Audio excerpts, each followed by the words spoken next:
9 मार्च Iran में रात 12:37 और तभी हुआ नए सर्वोच्च नेता मुश्तबा खामनई के नाम का ऐलान। तभी ईरान की दूसरी घड़ी रात 2:30 ईरान ने लॉन्च कर दिया इजराइल पर सबसे बड़ा अटैक। 2 घंटे के अंदर ईरान दागने लगा सबसे खतरनाक मिसाइल।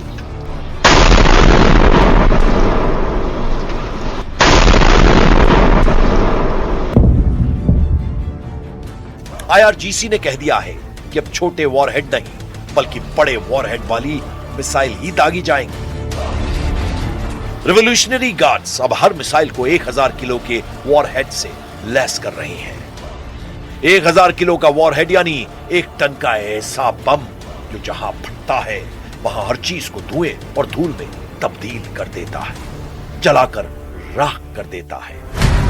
ईरान 1 टन के वॉरहेड के लिए 4 मिसाइलों का इस्तेमाल कर रहा है।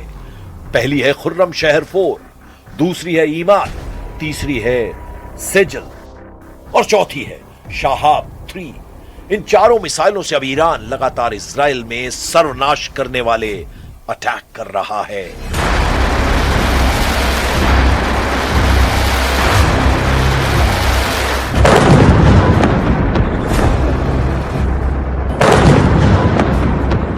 तेल अवीव में धमाके, बहरीन में अमेरिका के अड्डों पर धमाके, यूएई और कुवैत में उन ठिकानों पर धमाके जहां अमेरिकी सैनिक या ट्रंप के राजनयिक दूतावास खाली करने के बाद ठहरे हुए हैं। ईरान के हमलों की सुनामी चुन चुनकर अपने टारगेट को तबाह करने लगी। इन धमाकों और इन हमलों की रिपोर्ट व्हाइट हाउस पहुंची तो डोनाल्ड ट्रंप के पैरों तले जैसे जमीन खिसक गई, क्योंकि कच्चा तेल $100 का कांटा पार कर गया है। एक ही झटके में तेल के दाम 30% तक ऊपर पहुंच गए हैं।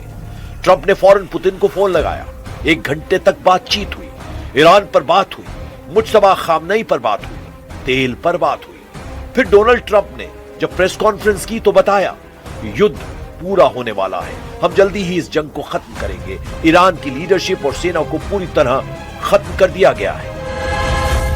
Thank you, Mr. President. On Iran, you called it an excursion. You said it would be over soon. Are you thinking this week it will be over? No, Are you talking soon. about days? I think soon. Okay, and with respect Very soon. Look, everything they have is gone, including their leadership.